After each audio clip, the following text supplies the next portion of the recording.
మిమ్మల్ని వెన్నంటి ప్రోత్సహిస్తూ ప్రజారక్షణలోని దేశ రక్షణలోని ప్రజారక్షణలోని కూడా ముందుండి నడిపించినందుకు మీ కుటుంబ సభ్యులకు కూడా మరొకసారి ధన్యవాదాలు తెలియజేసుకుంటున్నాం. మరి ముఖ్యంగా గౌరవ మాన్యశ్రీ ముఖ్యమంత్రి నారా చంద్రబాబు నాయుడు గారు విజనరీ లీడర్. ఈరోజు రాష్ట్రం అభివృద్ధి సంక్షేమ కార్యక్రమంలో ముందుండడమే కాకుండా అనేకమైన పెట్టుబడులు మన రాష్ట్రానికి తీసుకురావడంలో ముందుండి నడిపిస్తున్నారు.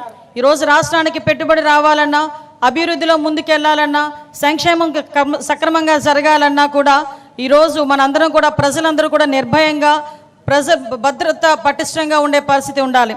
దానికి ప్రత్యేకంగా మన ముఖ్యమంత్రి గారి నాయకత్వంలో డీజీపీ గారి సారథ్యంలో మన ఆంధ్ర పోలీస్ నేర నియంత్రణలోనే కాకుండా తమ బాధ్యతను నేర పరిశోధనలో కూడా సమర్థవంతంగా నిర్వహించే పరిస్థితి కనిపిస్తూ ఉంది. దేశంలోనే ఆధునికతను సాంకేతిక విధానాలను అవలంబు చేసుకొని నేర నియంత్రణ నేర పరిశోధనలో ముందు వేయటం అనేది నిజంగా ఒక మంచి పరిణామం కింద భావించాలి.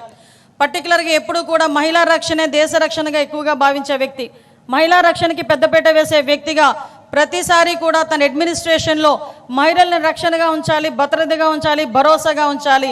మహిళల ఎంపవర్మెంట్ అనేది దేశం తాలూకా అభివృద్ధికి సూచికగా నిలుస్తుందని నమ్మిన వ్యక్తిగా గౌరవ ముఖ్యమంత్రి గారు మహిళా రక్షణ దిశగా ముందు అడుగేయడం మనందరికీ కూడా తెలుసు. ఈరోజు శక్తి